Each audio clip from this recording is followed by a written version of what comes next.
Lord. இப்போ வர்ஷிப்பை நல்லா கவனிச்சிங்களா? எவ்வளோ அருமையான தீர்க்க தரிசன வார்த்தைகள் உங்களுக்கு வந்துச்சா? நம்ம ஏதோ வாழுறோங்கிறதுக்காக வாழறது வாழ்க்கை கிடையாது. ஒரு நாள் விடியுது, ஒரு நாள் முடியுது. அதுக்கு பேர் லிவிங் கிடையாது, சர்வைவல். சாப்பாட்டுக்கே வழி இல்லாத அவங்க கூட என்ன செய்கிறாங்க, அந்த ரோட்டில் பஸ் ஸ்டாண்டில் இருக்கிறாங்க. அவங்க கூட என்னவா இருக்காங்கன்னா அதில் திருப்தி அடைஞ்சு வாழ்கிறாங்க இல்லைங்க. அப்பா இன்றைக்கி நமக்கு கையில் யாரோ ஒருத்தவங்க என்ன பண்ணாங்க, இப்படி கெஞ்சும் போய் இப்படி போட்டாங்க அப்படின்னு அதில் ஒரு திருப்தியாக இருக்காங்க. அதுக்கு பேர் என்ன தெரியுங்களா? அதுக்கு பேர் சர்வைவல்.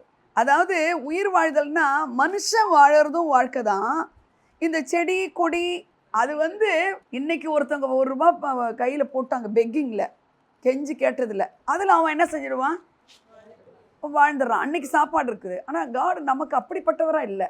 காட் எப்படி இல்லை, நமக்கு எப்படி இருக்கிறாருன்னா லிவிங்னா என்ன தெரியுங்களா? அதாவது நானும் ஜீவன் உண்டாயிருக்கவும் அது பரிபூர்ணப்படவும்னா இன்றைக்கி இந்த இவ்வளோ நப்படா இவங்ககிட்ட கை நீட்டினதுக்கு ஒரு கொடுத்துட்டாங்க அப்படின்னு திருப்தி அடைஞ்சு போகிறாங்களா, அதுக்கு பேர் என்னன்னு சொன்னேன், சர்வைவல். அப்படின்னா இன்றைக்கி பொழப்புக்கு இருக்குது. ஆனால் கர்த்தருடைய பிள்ளைகளை காட் எப்படி படைச்சிக்கிறாருன்னு கேட்டிங்களா? எதை குறித்து கவலைப்படாத ஒரு வாழ்க்கை, அதுதாங்க living life. It is not survival. அதாவது ஒரு கொண்டாட்டமாக வாழறது. கர்த்தருடைய பிள்ளைகளை தேவன் அப்படி தான் விரும்புகிறாரு. ஐயோ இன்னைக்கு பொழப்பு போய் அப்பாடா இந்த லோனை கட்டிட்டேன், அப்பாடா நல்ல வேலை இந்த இஎம்ஐ கட்டேன், அப்படி கிடையாது. எல்லாமே பூரணமாக பரிபூர்ணமாக சம்பூர்ணமாக நீங்கள் வாழணுங்கிறதுக்காக தான் ஜீவனே கொடுத்தாரு. In all aspects of our life. ஒரு வழியில் மட்டும் இல்லை, ஒரு ஏரியாவில் மட்டும் இல்லை.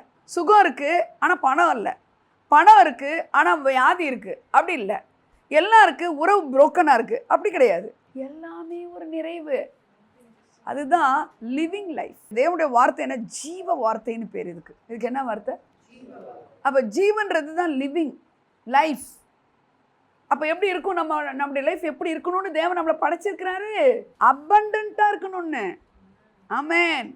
இது இருந்தால் அது இல்லை, அது இருந்தால் இது இல்லை, சரி ஏதோ ஓட்டுவோம் வண்டி, என்ன அதுக்கு பேர் சர்வைவல். அப்படி உங்களை என்னையும் அவர் படைக்கவே கிடையாதுன்னு முதல்ல உங்கள் மைண்டை செட் பண்ணி வச்சுக்கோங்க. அது மாதிரி இருந்தீங்கன்னா அதை நீங்கள் வெறுத்து ஒதுக்குங்க. சர்வைவலை ஒதுக்கிட்டு நான் லிவிங்கில் இருக்கேன்.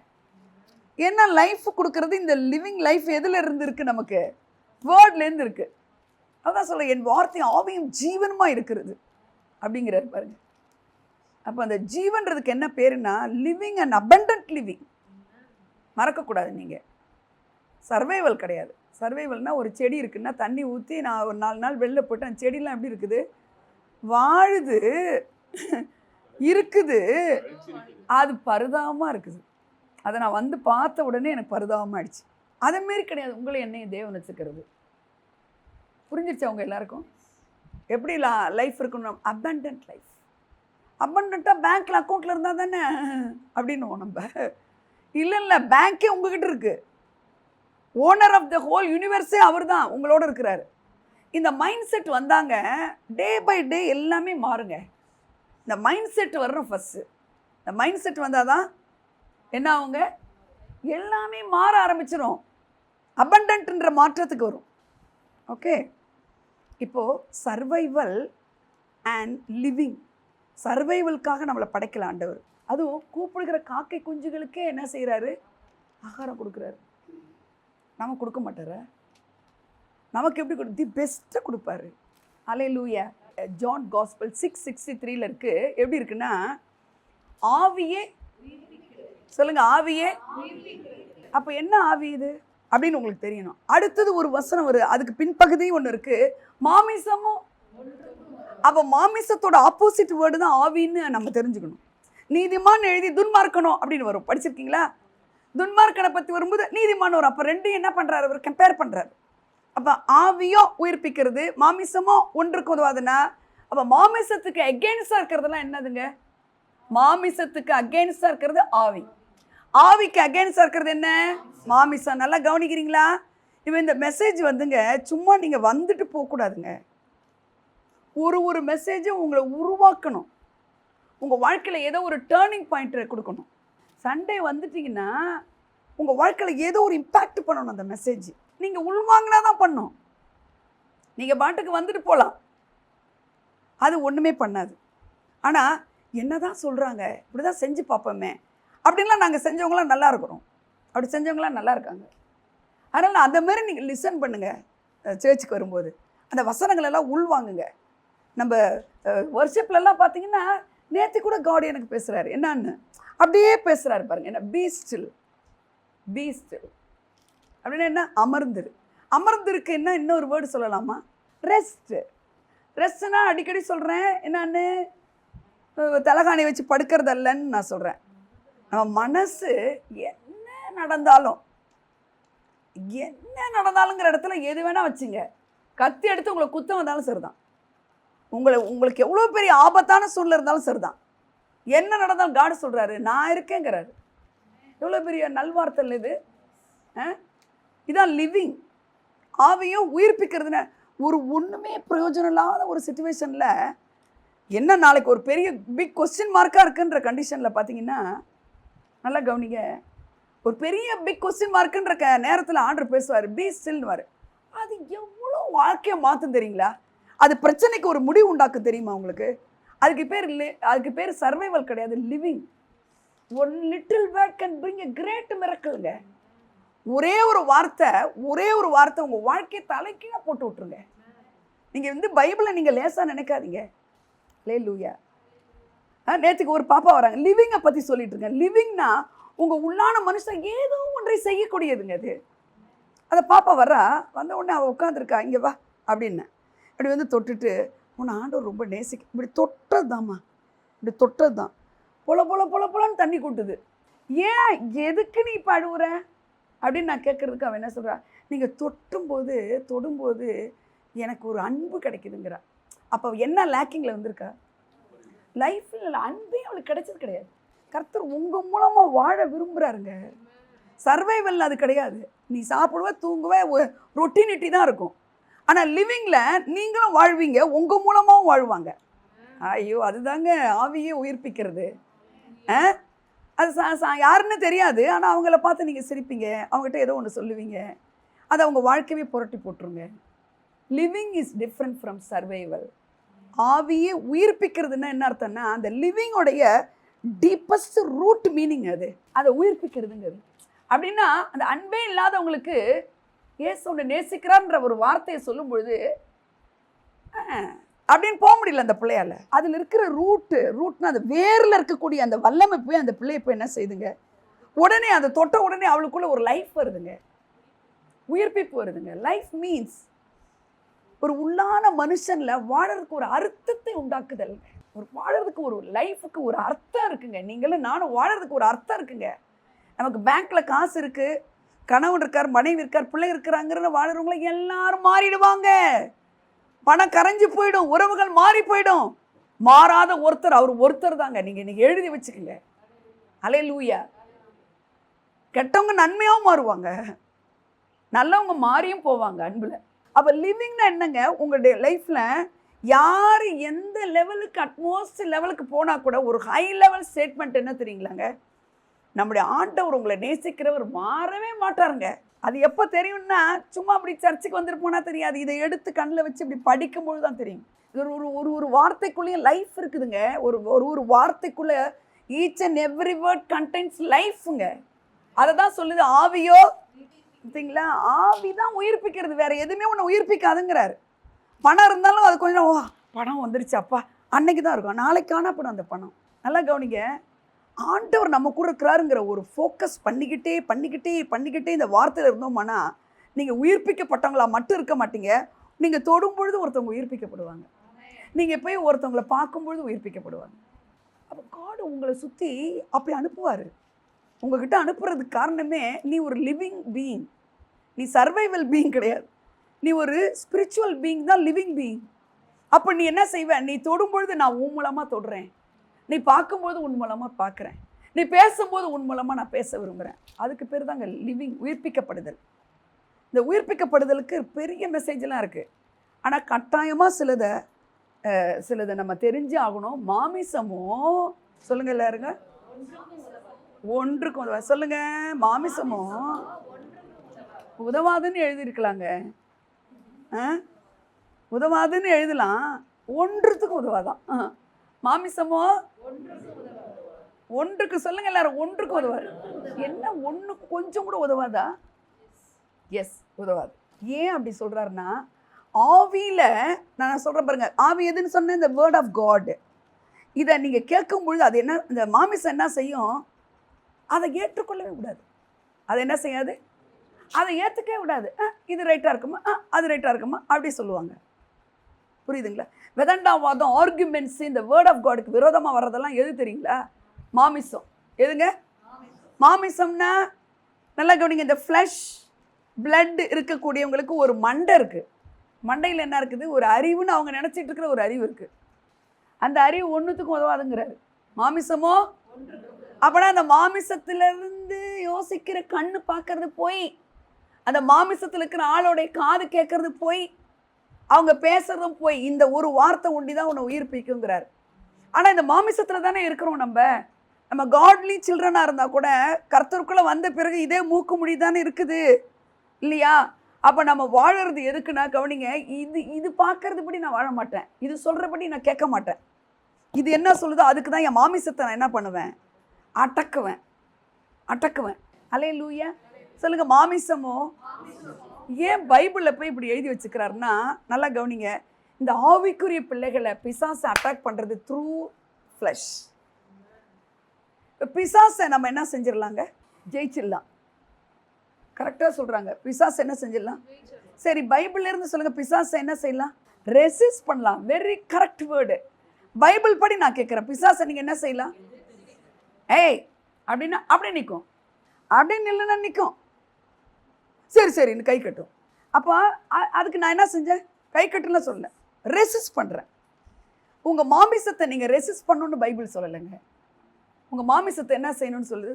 மாமிசம் ஒன்றுத்துக்கும் உதவாது, ஆனால் உனக்கு மாமிசம் இருக்குது. நல்லா கவனிக்கணும். மாமிசம் இருக்குது, ஆனால் அது என்ன ஆகாது?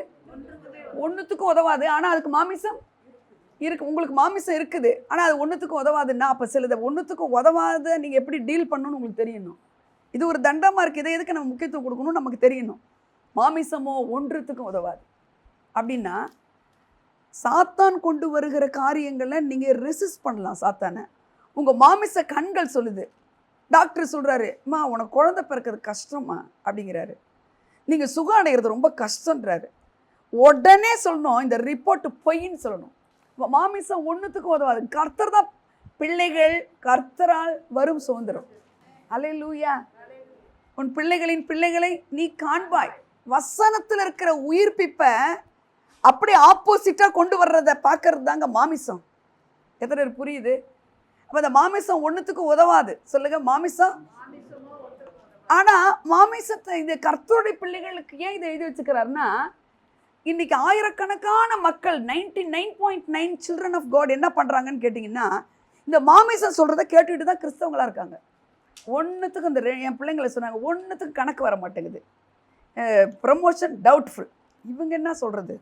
இதான் என் மாமிசத்தை நான் ஜெயிக்கிறதுக்கு பைபிளில் சொல்லுது, குரூசிஃபை யுவர் ஃப்ளஷ்ன்னு இருக்கு.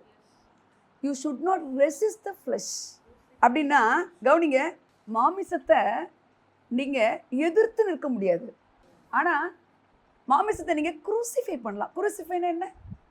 சிலுவையில் அடிச்சிடலாம், நீங்கள் கீழ்ப்படுத்தலாம். சிலுவையில் அடிச்சிட்டாருன்னு நீங்கள் நம்பினா போதும். சிலுவையில் அறையுண்டேன், இனி நான் அல்ல, கிறிஸ்துவேனில் வாழ்கிறார் அப்படின்னு வசனம் இருக்குது பாருங்க. எப்போ நீங்கள் சிலுவையில் அறையுண்டீங்க சிஸ்டர்? உங்களை எப்போ சிலுவையில் அடித்தாங்க? கலாத்தரில் இருக்கா இல்லையாம்மா? 2:20 நோ லாங்கர் ஐ அப்படிங்கிற, இனி நான் அல்லங்கிறாரு, கிரைஸ்ட் லிவ்ஸ் இன் மீங்கிறாரு. அப்போ சிலுவையில் எப்போ நீங்கள் உங்களை சிலுவையில் எப்போ அடித்தாங்க? ஏங்க, நீங்கள் ஏற்றுக்கொள்ளும் பொழுதே உங்களுக்கு மறக்கவே கூடாது. இந்த வசனத்தெல்லாம் சீரியஸாக எடுக்கணும். நம்ம சிலுவையில் அறையுண்டேன், இனி நான் அல்ல, கிறிஸ்துவேனில் வாழ்கிறான்னு அதில் பார்த்தீங்கன்னா மாமிசம் செத்து போச்சுங்கிறாரு. மாமிசத்தை சிலுவையில் அடிச்சிட்டாருங்கிறத நீங்கள் எவ்ரிடே ஆமென் ஒவ்வொரு நாள் நினைக்கும். ஒவ்வொரு நாளும் உங்களை அட்டாக் பண்ணக்கூடிய நெகட்டிவ் வேர்ட்ஸ் வந்துக்கிட்டே இருக்கும். நிஜமாக சொல்கிறேங்க, அப்படி வரும். உடனே என்ன செய்யணுங்க?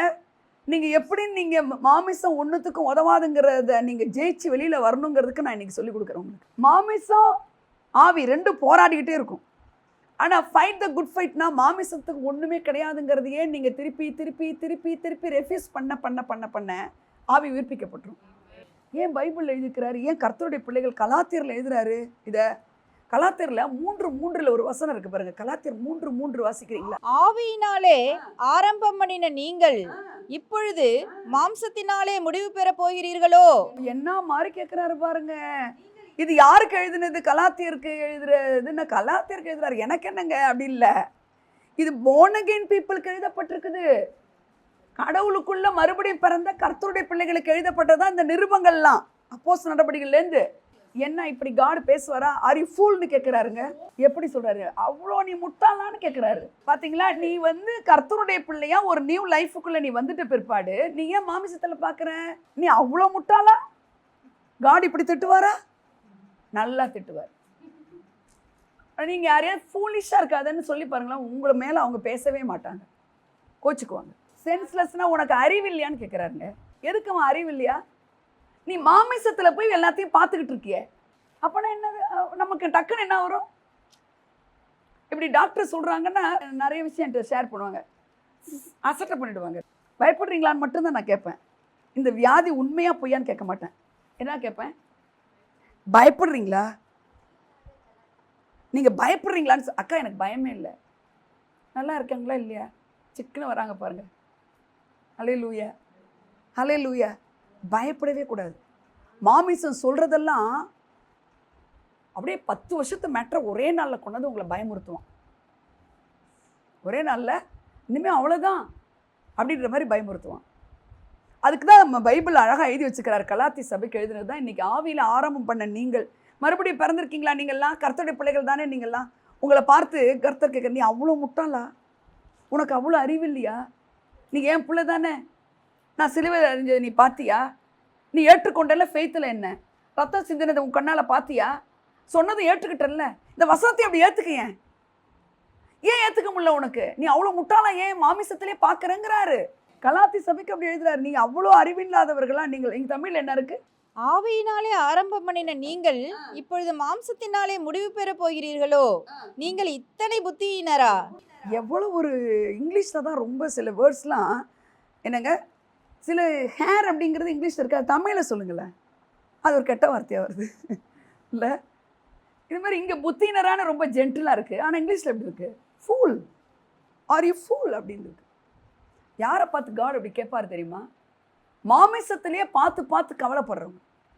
உங்கள் பேங்க் அக்கௌண்ட்டை பார்க்குறது, காட்ஸ் ரிப்போர்ட்டை பார்க்குறது, உங்கள் பாடி ஃபங்க்ஷனை பார்க்குறது, உங்களை யாரும் நேசிக்கலன்னு நினைக்கிறது, இவங்க என்ன விட்டுட்டாங்க கை விட்டாங்கன்னு நினைக்கிறது, அவங்க என்ன நேசிக்கலைங்கிறது. ஏங்க யார் நேசித்தா உங்களுக்கு என்ன? யார் நேசிக்கலன்னா என்னங்க? யாருடைய அன்புமே நிரந்தரம் இல்லைங்க. எந்த பணமும் நிரந்தரம் இல்லைங்க. எதுவுமே நிரந்தரம் இல்லைங்க இவரை தவிர. அல்லேலூயா. ஆனால் இவருடைய ஒரு வார்த்தையை நீங்கள் நம்புனீங்கன்னா அந்த வார்த்தை நிரந்தரமாக உன் வாழ்க்கையை மாற்றும், நிரந்தரமான வெற்றியை தரும். அல்லேலூயா. இது கேட்கறதுக்கு இனிமையாக இருக்குது. அந்த பிரச்சனை வரும்போதும் நீங்கள் இனிமையானவங்களாக இருந்தீங்கன்னா நீங்கள் விக்டோரியஸாக மட்டும்தான் இருப்பீங்க. இப்போ ஜம்முன்னு உட்காந்துருக்கோம், ஒரு பிரச்சனை வரும்போது தான் தெரியும். அப்போ நீங்கள் ஸ்டாண்ட் பண்ணிட்டீங்க, அவருக்காக ஒரு ஸ்டாண்ட் எடுத்துட்டீங்கன்னு வைங்களேன், உங்களை மாதிரி விக்டோரியஸ் லைஃப் யாருக்குமே கிடையாதுங்க. என்னுடைய லைஃப்பில் அப்படி தாங்க நான் வாழ்ந்துகிட்டு இருக்கேன். அல்லேலூயா. எடுக்க வேண்டிய நேரத்தில் சரியான ஸ்டாண்டு நான் எடுத்திருக்கேன். அன்றைக்கு யாரையுமே நான் நினைக்கல, அது யாராக இருந்தாலும் சதா அப்படின்னு நான் இருந்திருக்கேன். அவர் நான் நல்லா தான் இருக்கேன். நான் என் மூலமாக அநேக குடும்பங்கள், கர்த்தருடைய பிள்ளைகள் ஆசீர்வதிக்கப்பட்டிருக்கிறார்கள், வாழ்ந்து கொண்டிருக்கிறார்கள், அநேகரை வாழ வைத்து கொண்டிருக்கிறார்கள். அல்லேலூயா. மாமிசமோ ஒன்றுக்கும் உதவாதுன்னா என்ன அர்த்தம்னா, நீ ஆவியில் பிறந்துட்டு மாமிசத்தில் பார்த்துக்கிட்டே இருந்தன்னா நீ உன் லைஃப்பில் அபண்டன்ஸ் பிளெஸ்ஸிங்கை நீ பார்க்க முடியாது. என் குழந்தைங்களை இவங்க சொன்னாங்க பார்த்தீங்களா, என்ன சொன்னாங்கன்னு சொன்னேன், டவுட்ஃபுல்னு சொன்னாங்க. நான் என்ன பண்ணேன்னு நீங்கள் நினைக்கிறீங்க? ஓன்னு உட்காந்து அழுவல, பிள்ளைங்களை போட்டு அடிக்கலை, மழை வேறு பெய்யுது. என்ன இந்த கணக்கு என்ன பண்ணுறதுன்னு ஒரு ப்ராக்ரஸ் கார்டை நானே எழுதினேன். பாப்பா ப்ராக்ரஸ் கார்டை நான் கட் பண்ணி ஒரு ப்ராக்ரஸ் கார்டு எப்படி இருக்கும் அதுமாரி எழுதி கணக்குக்கு 100க்கு 100 போட்டு வச்சுக்கிட்டேன். ஏன் இது மார்க் குறைஞ்சிச்சு பிள்ளைங்களா? இதை நான் மாமிசத்தில் உள்வாங்கி, ஐயோ நம்ம ஊழியத்துக்கு போய் நம்ம பிள்ளைங்களை எல்லாம் என்ன சொல்லுவாங்க, ஊழியத்தை கவனிச்சுட்டு பிள்ளைங்களை விட்டுட்டான்னு சொல்லுவாங்களே, நம்மளை கேவலப்படுத்துவாங்களே, இன்னும் நம்ம வீட்டாரே நம்மளை சத்ருவாக நினச்சிருவாங்களே, கர்த்தாவே அப்படி இப்படின்னு நான் ரொம்ப கவலைப்படலை நினைக்கிறேன். ஆனால் ஆக்ஷனில் இறங்கிட்டேன். அல்லேலூயா. இந்த ப்ராக்ரஸ் கார்டில் மார்க்கை போட்டுட்டு ஜெபம் பண்ண ஆரம்பித்தேன். ஒரு லத்தான்னு ஒரு பாப்பா வராங்க. அக்கா எதேச்சியாக சொல்கிறாங்க, அனுஷன் ஒரு மிஸ் இருக்காங்கக்கா, அருமையாக கணக்கு எங்கள் ஸ்கூலில் அவங்கள நாங்கள் வீக் ஸ்டூடெண்ட்ஸ்க்கெலாம் வர வச்சு சொல்லிக் கொடுக்குறோம். நாங்கள் எங்கே இருக்காங்கன்னு கேட்டேன். மழை பெய்யுது, சோம்பேறிகள் ஜெயிக்க முடியாதுன்னு சொல்லுங்கள் எல்லாரும். மழை விடட்டும்னு நான் நிற்கல, கொடையை பிடிச்சிக்கிட்டேன். ரோடை கிராஸ் பண்ணணும், எட்டுப்பட்ட பங்களாலேருந்து இங்கே வரணும். ஆஃபீஸர் காலனி வந்துட்டு அப்படியே அந்த வீடை கண்டுபிடிச்சிட்டு, எனக்காக யாருமே போக மாட்டாங்க, எனக்கு யாருமே இல்லை. யார் இல்லாதான் உனக்கு நல்லதுங்கிறேன் நான், தெரியுமா உனக்கு? ஹல்லேலூயா. அப்படியே போனால் நான் கேட்குறேன், அனுஷா நீங்கள் யாருக்கா? அவங்க ஜன்னல்லேருந்து பார்த்துட்டு நான் தான் வாங்கங்கிறாங்க. ஒரு தடவை தான் ஒரு ப்ரேயரில் பார்த்தேன். என் பிள்ளைங்களை அருமையாக சொல்லி கொடுத்துட்டாங்க. அதாவது சொல்லி கொடுத்துட்டாங்கன்னா அன்றைய டியூஷனுக்கு போடுறேன், அடுத்த நாள் 2 ஒடியாருது. அம்மா அந்த மிஸ்ஸு கீழே விழுந்துமா, அவங்களுக்கு ஸ்பைனல் கார்டு இல்லைன்னா அவங்க கம்ப்ளீட்டாக 6 மாதம் வரமாட்டாங்க. ஐயோ, நான் அவங்க ஸ்பைனல் கார்டுக்காக நான் ஜெபம் பண்ணல, அவங்க என் பிள்ளைகளுக்கு சரி கிடையாது. எவ்வளோ அதிகாரம் இருக்குது பாருங்க உங்களுக்கு. என் பிள்ளைக்கு புரிய வைக்காத ஒரு டீச்சர் என் பிள்ளைக்கு எதுக்கு? ஹலோ, அந்த மிஸ்ஸு கீழே விழுந்தாங்க, ஏதோ ஒன்று ஆயிடுச்சு, வரல. அடுத்து ஒரு சுகந்தின் ஒரு மிஸ் வந்தாங்க. ஒரு குழந்தைக்கு எங்கே டிஃபெக்ட் இருக்குன்னு கண்டுபிடிச்சி சொல்லி கொடுக்குறவங்க தான் மிஸ்ஸு, டீச்சர். சொல்லி கொடுத்துங்க இந்த பிள்ளைங்க. மோரோவர் இந்த மிஸ்ஸை வேறு பிடிச்சி வச்சுட்டேன்னா பிள்ளைங்க நல்ல மார்க்கில் அவங்க 12th முடித்து இன்ஜினியரிங் டாக்டருக்கு போகிற வரைக்கும் அந்த மிஸ்ஸையும் நான் மாற்றலை. நான் வீடை மாற்றிக்கிட்டேன் அவங்கக்கிட்ட. அவங்க வீட்டுக்கிட்ட நான் என்ன பண்ணிக்கிட்டேன், நான் வீடை ஷிஃப்ட் பண்ணிக்கிட்டேன். பிள்ளைங்க ரோடை கிராஸ் பண்ணும்போது என்ன ஆகும், நம்ம ஊழியத்தில் இருந்தா அப்படின்ட்டு டக்குன்னு உங்களால் முடியாது எதுவுமே இல்லை, எல்லாம் உங்களுடையதே. சொல்லுங்கள் எல்லாரும். 1 கொரிந்தியர் 3:21 இருக்குது பாருங்கள், எங்கே இருக்குன்னு பாருங்கம்மா. அது எல்லாம் உங்களுடையதே. சொல்லுங்கள் எல்லாரும். அப்படின்னு நான் சொல்லலை, பைபிள்லேயே இருக்கு. இப்படி இருக்க ஒருவனும் மனுஷரை குறித்து மேன்மை பாராட்டாதிருப்பானாக, எல்லாம் உங்களுடையதே. என்ன அர்த்தமா இது? தபர் உன்னை நிறுத்தி ஒரு உலகத்தை வச்சு, ஆண்டு இந்த உலகமே எனக்கு பெருசு இல்லை, இவ தான் பெருசுங்கிறார். அவளை மட்டும் நான் சொல்லலை, உங்கள் ஒருத்தரையும் சொல்கிறேன். இந்த ஹோல் வேர்ல்டு குளோப் இப்படி வச்சுட்டு இன்பாவை மட்டும் பார்ப்பாரு. எனக்கு இன்பா தான் பெருசுன்னுவார். என் பேக்ரவுண்ட் சரியில்லை, ஸோ வாட்டுன்னுவார். எனக்கு எதுவுமே சரியில்லை, ஸோ வாட்டுன்னுவார். ஹல்லேலூயா. நல்லா கவனிக்கணும், எல்லாம் உங்களுடையதே. சொல்லுங்கள்.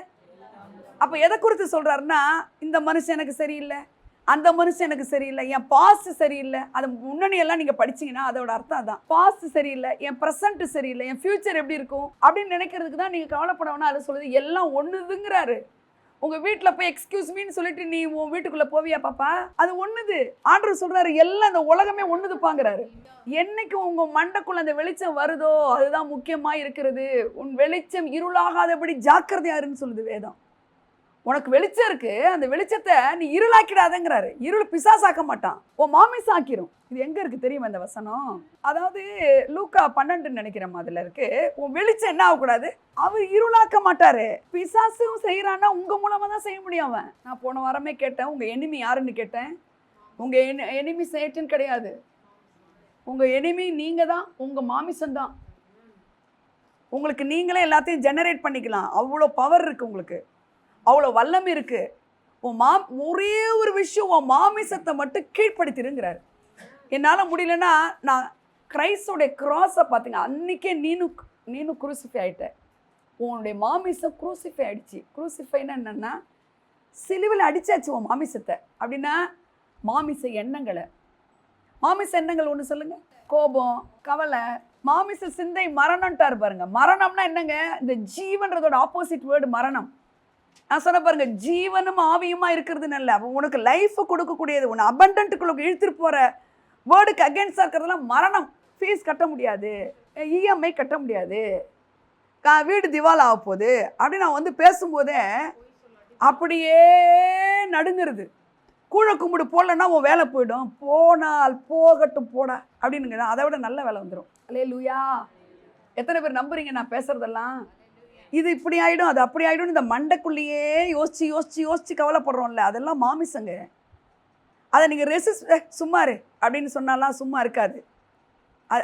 அதை குரூசிஃபை பண்ணிட்டாருன்னு நீங்கள் பிலீவ் பண்ணுங்கள். குரூசிஃபை பண்ணிட்டாருன்னா என்ன அர்த்தம்? அது சிலுவையில் அடிக்கப்பட்டு ஆயிடுச்சு, அதுக்கு உயிர் கிடையாது. மாமிசத்துக்கு என்ன இல்லைங்க சொல்லுங்கள்? உங்கள் மாமிச எண்ணத்துக்கு என்ன இல்லை? உங்கள் மாமிச எண்ணங்களுக்கு என்ன இல்லை? அதுதான் பைபிள் சொல்லுது, மாமிச சிந்தை மரணம். இப்போ மாமி சிந்தை செத்து போயிடுச்சு, அது ஒன்றுமே உனக்கு கொடுக்காது, அவ்வளோதான் அது. ஆனால் ஆவியின் சிந்தையோ ஜீவனும் சமாதானம்மா. எல்லாம் என்னுடையது. சொல்லுங்கள் எல்லாரும், எல்லாம் என்னுடையது, எல்லாம் என்னுடையது. மாமிச சிந்தை மரணம், ஆவியின் சிந்தையோ ஜீவனும் சமாதானம்மா. எத்தனை பேருக்கு நான் பேசுறது புரியுது? ஏன் பைபிளில் நிருபத்தில் இதை எழுதி வைக்கிறாரு? இப்போ நான் சொன்ன ரெஃபரன்ஸ்லாம் பாருங்கள், எதில் இருக்குது? 1 கொரிந்தியர் 3 சொல்கிறேன், கலாத்தியரில் சொல்கிறேன், இல்லை அப்போ இந்த நிருபங்கள் ஆவிக்குரிய பிள்ளைகளுக்கு எழுதப்பட்டதில் மாமிசத்தை ரொம்ப சொல்கிறாரு. அதை நீ ரொம்ப முக்கியத்துவம் கொடுக்காத, அது உனக்கு ஒன்றுத்துக்கும் உதவாது, அதை நீ நம்பிக்கிட்டே இருந்தனா உன் வாழ்க்கையில் வெற்றி பார்க்க முடியாதுன்னு சொல்லிக்கிட்டே வருது பைபிள். நீ இவ்வளோ ஃபூலிஷாக ஏன் இருக்க அப்படின்னு காடு கேட்குறாரு. அல்லேலூயா. ஒன்றும் இல்லைன்னா ஆவிக்குரிய பிள்ளைகளை பற்றி அவ்வளோ பேசுகிறாரு. 2ஆம் அதிகாரத்தில் ஆவிக்குரியவன் ஆவிக்குரியர்களை நிதானிக்கிறான், அவன் ஒருவரால் நிதானிக்கப்படான்னு ஆவிக்குரியதை பெருசாக பேசி அதே அடுத்த சாப்டர் 3ஆவதுல வந்து என்ன சொல்லுது, என்ன நீ இவ்வளோ ஃபூலிஷாக இருக்கணுமா, எல்லாம் ஒன்று தானே அப்படின்னு டீச்சிங் கொடுக்குறாரு. அல்லேலூயா. மாமிசத்தில் நான் நிற்க மாட்டேன் அப்படின்னு ஒரு பிரதிஷ்டை பண்ணுங்க உங்களை. மாமிச சிந்தையில் நான் சிந்திக்க மாட்டேன். உடனே எப்படிமா, உடனே எப்படி ஒரு வாரம் விட்டிங்கன்னா இன்னும் அடுத்தது மாமிசத்தில் இன்னொரு சிந்தனை வந்துடும். அதை ஒன்றை ஊதி அவன் என்ன செஞ்சிருவான். டாக்டர் சொல்லுவாங்க, கால் வந்து எனக்கு தெரிஞ்ச ஒரு தம்பி வந்து அந்த எது விளையாடும் பொழுது அந்த கால் என்ன ஆயிடுச்சு, அவருக்கு கால் இது லிகமெண்ட்டு டேர் ஆகிடுச்சு, ஒரு பெரிய சர்ஜரி பண்ணுங்கிறாங்க. பாப்பா சர்ஜரிலாம் பண்ணாத, சர்ஜரி எல்லாமே நல்லாயிடும். அல்லேலூயா. இதையே தான் நான் சொல்லிகிட்டு இருந்தேன் பாருங்கள். அல்லேலூயா. ஆனால் அவங்களுக்கு சர்ஜரி பண்ணாதான் நல்லது, சர்ஜரி பண்ணாதான் நல்லதுன்னு சொல்லிட்டு இருக்காங்க. சர்ஜரி பண்ணாதான் நல்லது, சர்ஜரி பண்ணாதான் நல்லது. நான் என்ன சொல்லிட்டு இருக்கேன், சர்ஜரி நடக்காது. 3 மாதம் ஆயிடுச்சு, இன்னொரு செகண்ட் ஒப்பீனியன் போனால் சர்ஜரிலாம் இதுக்கு தேவையில்லைன்ட்டான். அல்லேலூயா. we are not against of doctors.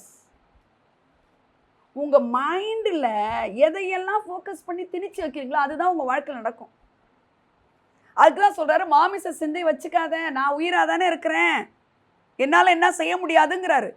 மாமிசத்திலையா நீங்கள் ஆரம்பிச்சிங்க, இல்லை ஆவியிலே ஆரம்பம் பண்ணின நீங்கள் மாமிசத்திலேயே இருக்கீங்க, இவ்வளோ மதியினரா, நோ அப்படின்ட்டு நீங்கள் என்ன சரி எப்படி இதை மேற்கொள்றதுன்னு நான் சொல்லிக் கொடுக்குறேன். மேற்கொள்ளணுமா வேணாமா, மேற்கொள்ளணுமா வேணாமா. நம்ம பஸ்ஸில் போய்ட்டுருக்கும்போது காரில் போய்ட்டுருக்கும்போது நம்ம மைண்டு ஒரு இதை திங்க் பண்ணிகிட்டே இருக்கும். அது எதத்தை பற்றி, வசனத்தை பற்றி சத்தியமாக இருக்காது. மாமிச சிந்தை தான் ஓடிக்கிட்டு, என்ன இப்படி சொல்லிட்டாங்க, என்ன இப்படி ஆயிடுச்சு, என்ன இப்படி சூழ்நிலை இருக்குது, அப்படியே ஓடும். உடனே shut up in Jesus name. நான் ஆவியில் உயிர்ப்பிக்கப்பட்டிருக்கேன், நான் சிலுவையில் அறையுண்டேன் அப்படி சொல்லணும். ஆமென் சொல்லுங்கள். இப்போ இதுக்கு ஒரு உன்னதமான ஒரு வசனத்தை தேவன் எனக்கு காண்பிச்சார். ரோமரில் வந்து 8:3 வாசிங்கரிட்டா. இது டஃப்பான ஒரு வசனங்க, ஆனால் இதனுடைய ஆழத்தை நான் கண்டுபிடிச்சிட்டேன். அது எப்படி எனில் மாம்சத்தினாலே பலவீனமாயிருந்த, அது எப்படி எனில்னா அதுக்கு முன்னாடி என்ன சொல்லுதுன்னா, கிறிஸ்து இயேசுவினாலே ஜீவனுடைய ஆவியின் பிரமாணம். அப்பனா நான் சொல்றேன்ல, இந்த மாமிச பிரமாணம் உனக்கு வேணாம், ஜீவனுள்ள ஆவியின் பிரமாணத்துல தான் நீ வாழணும்னு சொல்றாரு. அது எப்படி எனில், அடுத்தது அது எப்படி எனில் மாம்சத்தினாலே பலவீனமாயிருந்த நியாயப்பிரமாணம் செய்யக்கூடாததை. இதெல்லாம் நீங்க தரவா ஆயிட்டீங்கன்னா நீங்க நடந்து போகும்போது மிட்டுக்க போகலாம், கிங் மாதிரி போகலாம். சொல்லுங்க, அங்க என்ன இருக்கு, மாம்சத்தினாலே பலவீனமாயிருந்த நியாயப்பிரமாணம் செய்யக்கூடாததை தேவனே செய்யும்படிக்கு. அப்படி நிறுத்துங்க. என்ன அர்த்தம் பிரதர் இதுக்கு? மாமிசத்தினாலே பலவீனமா இருந்த நியாயப்பிரமாணம் செய்யக்கூடாது. என்ன பார்த்தது? மாமிசத்தினாலே பலவீனமா இருந்த நியாயப்பிரமாணம் செய்யக்கூடாததை அப்படின்றது வரைக்கும் சொல்லுங்க. அடுத்தது என்ன செய்யும்னு சொல்லலாம். என்ன அர்த்தம் பிரதர்? அப்போ மாமிசம் அழும்பொழுது உடனே அழுதுறோம் பார்த்தீங்களா? அது மாதிரி நியாயப்பிரமாணம் என்ன செய்யுதுன்னு கேட்டிங்கன்னா, நியாயப்பிரமாணம்னா என்ன? இந்த புக்கில் பைபிளில் பழைய ஏற்பாட்டில் இதை செய் இதை செய்யாதன்னு 613 இருக்குது. அதில் நீ ஒன்றை செய்யலைனாலுமே எல்லாமே நீ செய்யாத மாதிரி. அப்போ அது ஒரு பலவீனம் தானே, நம்மளால முடியாது தானே. அது முடியுமா முடியாதாம்மா? ஏன் அப்படி சொல்கிறாரு தெரியுமா? முடியாதுன்னு. இப்போ வந்து நான் பல தடவை சொல்கிறேன், ரத்தத்தை புசிக்க வேணான்னு சொல்கிறாரு, பிரேதத்தை தொட்டா நீ போய் குழின்றாரு, தூரஸ்திரியை தொட்டா தீட்டுங்கிறாரு. இப்படியெல்லாம் இருக்குது எல்லாமே. நீங்கள் அப்படி இருக்க முடியுமா இந்த சொசைட்டியில்? சொல்லுங்கள், இருக்க முடியாது. அப்போ அந்த பிரமாணம் எப்படிப்பட்டதாக இருக்குது? பலவீனமாக இருக்குது, அதை செய்யறதுக்கு முடியாததாக இருக்குது. இன்னொரு தடவை வாசிங்க. மாமிசத்தில் அது எப்படி எனில் மாம்சத்தினாலே பலவீனமாயிருந்த நியாயப்பிரமாணம் செய்யக்கூடாததை. இது வரைக்கும் புரியுதாப்பா எல்லாருக்கும்? என்ன இது வரைக்கும் என்ன புரியுது? மாமிசத்தினாலே பலவீனமாக இருந்த நியாயப்பிரமாணம் செய்யக்கூடாதுன்னா, இப்போ ஒரு மேய்ப்பன் இருக்காருன்னா, ஒரு ஆட்டுக்குட்டி செத்துருச்சுன்னா மேய்ப்பன் மேய்ச்சிட்டு இருக்கும்போது அதை போய் குளிச்சுட்டு வரணும். அந்த மந்தை யார் பாப்பா? இன்னொரு தடவை போயிட்டு ஒரே குளியெல்லாம் பண்ணிக்கலான்னு இல்லை, அந்த குளிச்சுட்டு இருந்தால் இன்னொரு இதுக்கு போகணும். அவன் ஒரு நாளைக்கு அவன் எத்தனை தடவை வேணாலும் குளிக்க முடியுமா? ஆனால் நியாயப்பிரமாணத்தின்படி குளிச்சு தான் ஆகணும். இது டஃப்பான ஒன்று, இது ஒரு பலவீன, இது ஒரு ஃப்ரூட்ஃபுல்லான ஒரு லா கிடையாது. இது வந்து ஒரு நிறைவானது கிடையாது. அதனால் அந்த நிறைவில்லைங்கிறது குறைவானதுக்கு பைபிள் என்ன யூஸ் பண்ணுதுன்னா, பலவீனமாக இருந்த நியாயப்பிரமாணம்னு சொல்லுது. பலவீனமாக இருந்த நியாயப்பிரமாணத்தை செய்யக்கூடாதை ஆஹாஹாஹா, கைத்தட்டுங்க எல்லாரும் ஆண்டவருக்கு. தேவன் சொல்றாரு, உன்னால இது முடியாது, அதெல்லாம் முடியாது, ஸ்கேல் எடுத்துட்டு அடிச்சு நீ தான் செய்யணும். அப்படி சொல்லலை. எவ்வளோ நல்ல ஆண்டவர் பாருங்க. நீ செய்ய முடியாது, உன்னால கவலைப்படாம இருக்க முடியாது. அதுக்கு சொல்றாரு, நீ கவலைப்படாம உன் நிமித்தம் நான் கவலைப்பட்டுக்கிற உன் விஷயத்தங்கிறாரு. நியாயப்பிரமாணம் செய்யக்கூடாது சொல்றாரு, நீ செய்ய முடியாது, தேவனே செய்யும்படிக்கு. என்னங்க இந்த வசனத்தெல்லாம் விடலாமாங்க? தேவனே செய்யும்படிக்கு சொல்லுங்க எல்லாரும். என்ன செஞ்சாரு? இயேசு கிறிஸ்து ஒருத்தர் அந்த 613க்கும் தலையானவர் அவர் தான். 613 செய்யக்கூடியவர் அவர் தான். இந்த 613 ஒன்றை கூட விட்டுட்டா அந்த நியாயப்பிரமாணத்தை நிறைவேற்ற முடியாது. அப்போ அந்த ஒருத்தரா நம்ம எல்லாருக்காகவும் இந்த மாமிசம் ஜெயிக்காம இருக்க, மாமிசத்தை குரூசிஃபை பண்றதுக்கு காட்ஸ் பிளான் பாருங்க. நீ ரெசிஸ்ட் பண்ண வேண்டாம், நீ குரூசிஃபை பண்ற ஆனா திருப்பி முளைக்குதுன்னு சொல்ல வேண்டாம். இந்த வசனம் புரிஞ்சுட்டா போதும். என்ன வசனம் அது? தேவனே செய்யும்படிக்கு தம்முடைய குமாரனை அனுப்பி என்ன பண்ணிட்டாரு? தேவனே செய்யும்படிக்கு தம்முடைய குமாரனை பாவ மாம்சத்தின் சாயலாகவும். சொல்லுங்க, பாவ மாமிசத்தின் சாயல். எங்க ஒரு ஆவிக்குள்ள பிறந்திருக்கிறாருங்க. இன்கார்னேஷன்ல இந்த உலகத்துல ஒரு திரு அவதாரமா நம்மளுக்காக மனுஷனா வந்தாருங்க. அவருடைய மாமிச சரீரத்தை பாவ மாமிச சரீரமா வச்சுட்டாருங்க. ஏன்னா நம்மளாம் அப்படிதானே வந்திருக்கிறோம். உண்மைதானா? எப்படி சொல்றீங்க? நம்ம பாவத்தில் வந்தோமா? தாவீது சொல்றான், பாவத்தில் என் தாய் கற்பம் தரித்தாள். குழந்தை பிறக்கிறது பாவம்னு சொல்ல வரல அவரு. ஆதாமுடைய செகண்ட் நேச்சர் என்னதுங்க? பர்ஃபெக்ட் நேச்சர்ல படைச்சாரு. செகண்ட் நேச்சர் என்ன? அந்த ரெண்டாவது அவருடைய ரூபம் என்னவா மாறுது அப்படின்னா பாவமா மாறிட்டான். அவன் பாவ மனுஷனா மாறிட்டான். யாரு பாவ மனுஷனா மாறினா? ஆதாம். அன்னைக்கு என்ன பாவம் இருந்ததுமா? போனோகிராஃபி இருந்ததா? ஸ்மோக்கிங் இருந்ததா?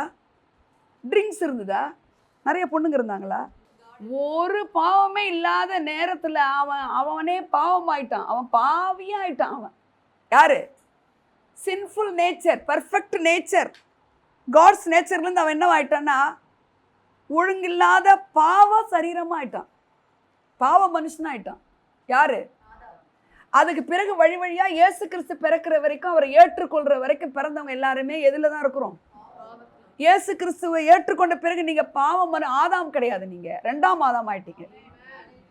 இதெல்லாம் ரொம்ப பேசிக்கான சத்தியம். ஆனால் சத்தியமா உங்களுக்கு புரியணும் இதெல்லாம். இல்லைன்னா ஏதோ ஒரு கிறிஸ்டியானிட்டின்றதுல தான் நீங்க இருப்பீங்க. இந்த 8ல் 3 ரொம்ப அற்புதமான தேவனே செய்யும்படிக்கு. அப்போ மாமிசம் எவ்வளோ பொல்லாததா இருக்கு பாருங்க. இந்த மாமிசத்தில் இதெல்லாம் செய்ய முடியாது அப்படின்னு நீ நினைக்கிறல்ல, எதையோ ஒன்றை பார்த்துட்டு, பாப்பா உனக்கு குழந்தை பிறக்கலன்னா நின்று டெஸ்டியூபில், ஐயோ இதெல்லாம் ரொம்ப செலவாகும், இது செய்ய முடியாது, ஐயோ டாக்டர் இப்படி சொல்லிட்டாங்க, முடியாது அப்படின்னு நினைக்கிறா. பார்த்தீங்களா? இதெல்லாம் என்னதுங்க? மாமிசம். அப்போ அந்த இடத்துலேருந்து வாங்கலாம். அப்போ ஏசு சொல்கிறாரு, அதை நீ செய்ய முடியாது, இல்லை கஷ்டம் தான், நான் செஞ்சுக்கிறேன். அப்போ அவர் என்ன செய்வார்? குழந்தைய கொடுத்துருவாரு. ரொம்ப லேக்கிங் மணி இல்லை, கஷ்டப்படுற இல்லை நீ ஒன்றும் கஷ்டப்பட வேணாம், நான் பண்ணிக்கிறாத. என்ன செய்வார்? கர்த்தர் என் மேய்ப்பராக இருக்கிறேன், நான் தாழ்ச்சி அடையேன்னு நீ தாழ்ச்சி அடையாமல் வாழ்ந்துக்கிட்டே இருக்கலாம். தேவனே செய்யும்படிக்கு, தேவனே சொல்லுங்க எல்லாரும், தேவனே செய்யும்படிக்கு தம்முடைய குமாரனை அனுப்பி, தேவனே செய்யும்படிக்கு தம்முடைய குமாரனை பாவ மாம்சத்தின் சாயலாகவும். பாவ மாமிசத்தின் சொல்லுங்க எல்லாரும், பாவ மாமிசத்தின் அப்படின்னா என்ன பிரதர்? எப்போ பாவ மாமிசத்தின் சாயல் வந்துச்சு அவருக்கு? நோ, சிலுவையில் தான் குரூசிஃபை பண்ணுறாரு. பாவ மாமிசத்தின் சாயல் எப்போ வந்துச்சு? உங்களுக்கு இந்த வசனம் பிடிக்கல, இந்த மெசேஜ் பிடிக்காம இருந்தாலும் எனக்கு கவலை இல்லை. ஆனால் இது உங்களுக்கு புரிஞ்சாகணுன்றது தான் என்னுடைய விஷயம். பாவ மாமிசத்தின் செயல் எப்போம்மா கிறிஸ்துக்கு வந்துச்சு? இப்போ ஒரு ஸ்திரீயின் வயிற்றில் பிறந்த எவனும் பாவம் செய்கிறான். ஸ்திரீயின் வயிற்றில் பிறந்து இவர் பரிசுத்தமாக பிறந்தா கூட, ஒரு பொண்ணோட வயிற்றுலேருந்து யூட்ரஸ்லேருந்து நீ வெளியில் வந்தனா உலகத்துக்கு பேர் என்ன? இவன் பாவ மனுஷன். பாவமே செய்யாத அவரே கர்த்தர் பாவமாகவே ஆக்குனார்னு இருக்கு பார்த்தீங்களா? ஆனால் உலகத்தில் பிறந்த ஒரு மனுஷ ரூபத்துக்கு என்ன பேர்? பாவ சரீரம். அது அவருக்கே ரட்சிப்புக்கு அதிபதி அவர் தான், என்னங்க. ஆனால் மனுஷனாக பிறக்கிற எல்லாருக்குமே பேர் என்னன்னா பாவ சரீரம். சொல்லுங்க. அப்போ இயேசு தன்னுடைய பிதா தன்னுடைய மகனை, குமாரனாக இயேசுவை பாவ சரீரமாக்குனாரு. இப்போ நம்ம சரீரம் என்ன பிரதர்? பாவ சரீரம். இப்போ பாருங்க, அந்த பாவ சரீரமாக ஒரு பூமிக்கு வந்ததுனால தான் வந்ததுனால தான் அவரை சிலுவையில் அடிக்கும்போது உங்கள் பாவ சரீரத்தில் இந்த தவறான எண்ணங்கள், யோசனைகள், சிந்தனைகள், நெகட்டிவ்ஸு, ஃபெயிலியர்ஸு, துக்கம், கிளேசம், அக்கிரம சிந்தை, மீறுதல்கள், முடியாமைகள், பாவ பழக்க வழக்கங்கள், கொலைவெறியின் ஆவிகள், துர்ச்செய்திகள், துர்க்கிரியைகள், களியாட்டம், கொண்டாட்டம், தேவையில்லாத ஆட்டம் பாட்டம், தேவையில்லாத செலவுகள், தேவையில்லாத எல்லாமே மாமிசத்திலிருந்து வருகிறதெல்லாம். அதை எல்லாத்தையுமே இந்த பாவ சரீரத்தில் வந்து இயேசு என்ன பண்ணிட்டார்? நீ செய்யவனா, அதை நான் பார்த்துக்கிறேன்ட்டார். இந்த உலக பிரகாரமான பாசம், பந்தம், உறவின் நிமித்தம் வருகிறது எல்லாமே மாறுங்க. அதனால்தான் இயேசு அந்த மாமிச சரீரமா உலகத்துக்கு வந்து உன் மாமிசத்தை நீ மேற்கொள்ள முடியாது, நான் மேற்கொள்றேன் அப்படின்னு அவரே அந்த மாமிசத்தை உங்க மாமிசமா மாறி பாவமானார். எந்த பாவம் ஒன்றை அலக்கடிக்குதோ அந்த பாவமா அவர் ஆயிட்டாரு. இதுதான் தேவனே செய்தார்னு வேதம் சொல்லுது. மாமிசத்திலே பலவீனமாக இருந்த நியாயப்பிரமாணம் செய்யாததை தேவனே செய்யும்படிக்கு. இது ரொம்ப டஃப்பான மெசேஜ், நீங்கள் திருப்பி திருப்பி கேட்கணும். தேவனே செய்யும்படிக்கு எப்படி செஞ்சாரு? குமாரன் அனுப்பி செஞ்சாரு. அப்போ சிலுவையில் அவர் தொங்குனதை நீ ஏற்றுக்கொண்ட பற்றி அப்போயே உன் மாமிசம் செத்து போச்சுன்னு நினை. டாக்டர் ரிப்போர்ட்டை பார்த்ததும் சிஸ்டர் கூப்பிட்டு போகிறேன், பயங்கர பயத்தில் இருக்காங்க, பிரஸ்ட் கேன்சர்னு. நான் வந்தால் அவங்களுக்கு ஒரு தைரியமாக இருக்கும்னு என்னை கூப்பிட்டு போகிறாங்க. நான் நல்லா தைரியமாக இருங்க, அதெல்லாம் ஒன்றும் கிடையாது வாங்கன்ட்டு போகிறேன். ஆனால் 2 காலும் நடுங்குது. அவங்க சயின்ஸ் வேறு படித்தவங்க, நான் ஜுவாலஜி பிஜி, அவங்களும் ஒரு ஜுவாலஜி பிஜி. நான் ரிசைன் பண்ண பிறகு அவங்க என்னை தேடி அடிக்கடி வருவாங்க. அப்போ நான் கூப்பிட்டு போகிறேன். இந்த ஊரில் தான் 2 தொடையும் நடுங்குது. நான் ஒன்றே ஒன்று சொல்லிட்டு இருக்கேன், ஒன்றும் பயப்படும்படி இருக்காது. டாக்டருக்கு படிச்சிருக்கேன் நான். டாக்டர்லாம் படைச்சவர் எனக்குள்ளே இருக்கிறார். அந்த திமிரு தான், வேறு ஒன்றுமே கிடையாது. டாக்டர்லாம் உண்டாக்குனவர். அவர் சொல்கிறாரு என்கிட்ட, இன்பான்ற ஒருத்தியை வச்சுட்டு ஒரு உலகத்தையே வச்சா இன்பா தான் எனக்கு பெருசுங்கிறாரு. ஜெமிமாங்கிற ஒரு நபரை வச்சுட்டு இந்த ஒரு குளோப் அப்படியே ஃபுல்லாக வச்சா எனக்கு ஜெமிமா தான் பெருசுங்கிறாரு. அந்த இடத்துல உங்களை வச்சுக்கோங்க. அல்லேலூயா. நீ செய்ய முடியாததை செய்கிறியா இல்லையான்னு கேட்டு திணிக்கிற தேவன் கிடையாது உனக்கு. முடியல விட்டு நான் செய்கிறேன் உனக்காக. அதை உடனே நான் சொல்லும்பொழுது நீங்கள் மாமிச சிந்தை வரும்போது நமக்கு பிறக்காதாங்க, நம்ம வீடு கட்ட முடியாதாங்க. யார் மதிச்சா உங்களுக்கு என்னங்க? யார் மதிக்கிறேன்னு இயேசுவை எல்லாம் மதிச்சாங்களாங்க? இயேசுவை மதிச்சாங்களா? அவர் சும்மா அசட்டை பண்ணிட்டு போயிட்டே இருந்தாருங்க. இந்த மாதிரி என்ன உங்களுக்கு வரணும்? உங்களுக்கு மாமிசத்தில் இருந்தால் என்ன, நான் எப்படியே பட்டாலும் என்னை மதிக்கல பாரு, எனக்கு ரிகார்டு கொடுக்கல அப்படின்னாலும் உங்கள் மாமிசம் ஒட்டிக்கிட்டு இருக்கு மண்ணோடன்னு அர்த்தம். நான் என்ன பேசிகிட்டு இருக்கேன்னு புரியுது உங்களுக்கு? உங்கள் மாமிசத்தை நீங்கள் மேற்கொள்றதுக்கு நீங்கள் பண்ண முடியாது. அதை குரூசிஃபை பண்ணிட்டாரு. தேவனே செஞ்சுட்டேங்கிறாரு. தேவனே செஞ்சுட்டாரு. சொல்லுங்கம்மா. இவன் ஒரு மாமிசத்தின் எண்ணம் உங்களை ரொம்ப அழ வைக்குதுன்னு வச்சுக்கம்மா. அப்போ நீ இந்த வசனத்தை எடுத்துக்கணும். எந்த வசனத்தை? தேவனே எனக்கு செய்யும்படி குமாரனை சிலுவையில் அடிச்சிட்டாரு, அதனால் என் மாமிசம் வேலை செய்யாது அப்படின்னு அந்த வசனத்தை நினைக்கும் போதே உயிர்ப்பிக்கப்பட்டுருவீங்க. அல்லேலூயா. உயிர்ப்பிக்கப்பட்டுருவீங்க நீங்கள். இப்போ வந்து மேத்யூ இந்த வசனம் நிரூபிக்கப்பட்டிருக்கு. எதில்? மேத்யூ 5:17. நியாயப்பிரமாணத்தை ஆனாலும் தீர்க்க தரிசனங்களை ஆனாலும் அழிக்கிறதற்கு வந்தேன் என்று எண்ணிக்கொள்ளாதேயுங்கள், அழிக்கிறதற்கு அல்ல நிறைவேற்றுகிறதற்கே வந்தேன். பார்த்தீங்களா? தேவனே செய்யும்படிக்கு தம்முடைய குமாரன் அனுப்புனார். பார்த்தீங்களா? அப்போ யோசி சொல்கிறாரு, அந்த நியாயப்பிரமாணத்தில் ஒன்றை நீ செய்ய முடியலன்னா, நீ எல்லாத்துலேயுமே தவறு பண்ணுனா ஆயிடுவேன்றதுனால நானே எல்லாத்தையும் செஞ்சு முடிச்சிடறேன்ட்டாரு. எவ்வளோ நல்லா இருக்குல்ல? புரிஞ்சிச்சா அந்த வசனம் உங்களுக்கு? தயவுசெய்து புரிஞ்சிச்சா இல்லையாம்மா? இப்போ நீ செய்ய முடியாத யார் செய்கிறா? இயேசுவே செஞ்சு முடிச்சிட்டேன்றாரு. நான் நியாயப்பிரமாணத்தை அழிக்க வரேன், நான் நிறைவேற்றிட்டேங்கிறார். அப்போ மாமிசம் ஒன்றுமே ஒன்று மேற்கொள்ளாதுன்றாருமா. எத்தனை பேருக்குமா புரியுது? நீங்கள் ஒன்ஸ் நீங்கள் காட்லி சைல்டு ஆன பிறகு உங்கள் மாமிசத்தில் நீங்கள் ஜெயிக்க முடியாது, ஆவி தான் ஜெயிக்கும்னு சொல்கிறேன். ஒன்ஸ் நீங்கள் காட்லியாக ஆயிட்ட பிறகு, கர்த்தருடைய பிள்ளையாக ஆயிட்ட பிறகு, இந்த ரோமரில் 8:3 மத்தேயு 5:16 17 என்ன சொல்லுதுன்னா, நீ நிறைவேற்ற முடியாத நான் நிறைவேற்றிட்டேங்கிறாரு. Not only problems, money problem, financial breakthroughs வேணுமா? நிறைவேற்றிட்டாரு. ரிலேஷன்ஷிப்பில் நல்ல உறவு வேணுமா? நிறைவேற்றிட்டாரு. எல்லாமே புதுசாக தெரியுது உங்கள் பிரச்சனை. இது பைபிள் இருக்கான்னு நினைக்க, எல்லாத்துக்குமே நிறைவேற்றிட்டாரு. எத்தனை பேருக்குமா புரியுது? அது யாருக்குமா அது பலிக்கும்? அவருடைய பிள்ளைகளுக்கு தான் பலிக்கும். நீங்கள் அவருடைய பிள்ளையாக இருந்தால் 100% நான் கேரண்டி கொடுப்பேன். உங்கள் மாமிச சிந்தை மரணம் அது ஒன்றுத்துக்கும் உதவாது, அது உங்களுக்கு பலிக்காது. மாமிசத்தில் ஆரம்பம் பண்ணவங்க முடிவு எப்படி இருக்குன்னு தெரியுமா? ஆவியில் ஆரம்பம் பண்ணிட்டு மாமிசத்தில் முடிச்சவங்க யாராருன்னு சொல்லுங்க. வியாதியை நம்பினாரு, அப்புறம் சீக்கிரம் செத்து போனாரு. இன்னும் வேற ஏதாவது சொல்லுங்களேன். பாருங்க, சவுல் வெரி குட், கரெக்டு. யூதாஸ் காரியத்து, வேற யாரு? சாம்சன், சிம்சோன் வந்துட்டாருமா. ஆனா அவன் எடுத்த முடிவுல என்ன தெரியுமா? அந்த ஒரு பொண்ணை பெலிஸ்தர்கள் எடுன்னு சொல்றதுக்கு காட்ஸ் பிளான் இருந்தது. ஆனா எடுத்த கவுத்தன்னு எல்லாரையும் வெட்டுறது, கொட்டுறது, கொலை பண்றதெல்லாம் பண்ணிட்டு இருந்தாரு. எல்லாத்தையுமே என்ன செஞ்சாரு? அழிச்சாரு. அனனியா சப்பீரால் யாருன்னு தெரியுமா உங்களுக்கு? நீங்க அப்போஸ்தலர் நடவடிக்கைகள் 5 எடுத்தீங்கன்னா கிவிங் நேச்சர்ல வராங்க, ஆனா மாமிசத்துல புடிச்சு வச்சுக்கிறாங்க. சிம்சோன் கர்த்தருடைய பிள்ளை, பெலிஸ்தர்கள் ஆளுகை செய்வான்னு சொல்றாரு, ஆனா முடிவு வேற மாதிரி ஆயிடுச்சு. அடுத்தது சவுல் இருக்கார்ல, சவுல் பழைய ஏற்பாடு சவுல சொல்றேன். அவனை குறித்து கிங்கா வைக்கும் போது நீங்க பாத்தீங்களா, அவனை காட் அனாயிண்ட் பண்ண ஃபர்ஸ்ட் கிங். ராஜ்யபாரியத்திலே ஃபர்ஸ்ட் கிங் யாரு? சவுல் தான். அப்ப சவுலை பத்தி என்ன அலங்கரிச்சு பைபிள் இருக்கு? அவன் ரொம்ப சௌந்தரியம் உள்ளவனா, அவன் வாட்டம் சாட்டமா இருப்பானா, இப்படி அண்ணாந்து பார்க்கணுமா அவனை மாதிரி உயரம் ஒரு அழகு தானங்க. நீங்கள் குட்டையாக இருந்தால் நீங்கள் குட்டையாக இருந்தாலும் அழகு தான், ஆனால் உயரன்னும் போது ஒரு ரொம்ப அழகு தான். அதனால தான் ஹீல்ஸ்லாம் போடுறாங்கல்ல பிள்ளைங்கள்லாம், பொம்பளை பிள்ளைங்கள்லாம் பாருங்கள், ஹீல்ஸ் போடுறது எதுக்காக? உயரமாக தெரியணும். ஆனால் காட் இயற்கையிலே சவுல் எப்படி படைச்சாருன்னா, அவன் தோளுக்கு ஒருத்தம் கூட வரலையாம். அதே ஆண்டவர் பவுலை, புதிய ஏற்பாட்டு பவுலை எப்படி படைச்சார் தெரியுமா உங்களுக்கு? ஷார்ட்டு. அதாவது காட்ஸ் பார்வையில் குட்டை நெட்டை ஒன்றும் கிடையாது, உலகத்துக்கு தான். ஆனாலும் உலகத்தில் அவனை பார்க்கும்படி ஒரு அழகானவனாக படைச்சாராம். யாரை பார்த்தீங்களா? அந்த நாளில் வாழ்ந்த எல்லாருமே எப்படி இருந்தாங்க? சவுல் இருக்கானே, பழைய ஏற்பாட்டு சவுல், தாவீதை விரட்டினானே, அவன் எல்லாருமே அவன் தோளுக்கு இழையான். ஆனால் அவனை காட் அவ்வளோ கிங்டம் கொடுத்தாரே, கிங்கா வச்சாரே, அவனுடைய முடிவு என்னங்காச்சு? அவனே நான்று கொண்டு செத்து போயிட்டான். ஒருத்தனை சொல்கிறான், நான் இதில் போய் ஒரு அதை நட்டு அதில் போய் தன்னை மாச்சிக்கிறான். எவ்வளோ பெரிய ராஜ்யபாரியத்தை கொடுத்தவருக்கு அவன் வாழ்க்கை எப்படி ஆயிடுச்சு? அவன் ஆவியில் ஆரம்பம் பண்ணான், ஆனால் முடிவு எதில் போச்சு? தேவனுடைய பிள்ளைகளை, எங்களுக்கு இன்றைக்கி நான் ஒரு வார்னிங்காக உங்களுக்கு சொல்கிறேன். ஆவியில் ஆரம்பம் பண்ணின நீங்கள் மாமிசத்தில் முடிவு எடுக்காதீர்கள்.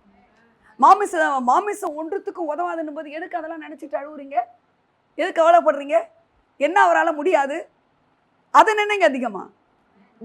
One little word can bring great miracle. ஒரே ஒரு வார்த்தை பெரிய அற்புதத்தை செய்யும். நீ செய்ய முடியாத தேவனே உனக்குன்னு செஞ்சு முடிச்சுட்டாரு, நீ விசுவாசிச்சா போதும். நீ விசுவாசித்தால் தேவ மகிமை காண்பாய். அல்லேலூயா.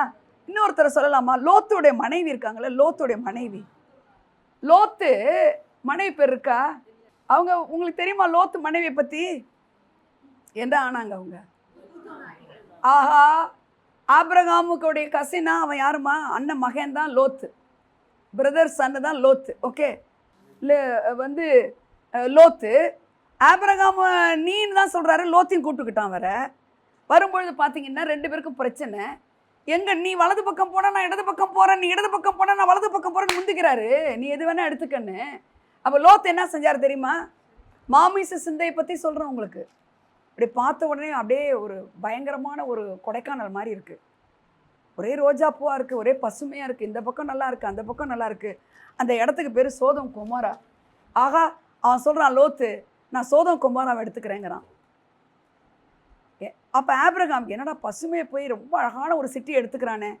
விட்டு கொடுக்குறவங்கள கர்த்தர் விட்டு கொடுக்க மாட்டார். விட்டு கொடுத்தீங்கன்னா கர்த்தர் உங்களை விடவே மாட்டார். எனக்கு வீணு சண்டை போடுறவங்கள நீ சண்டை போட்டு ஜெயிச்சுக்க போ அப்படின்றாரு.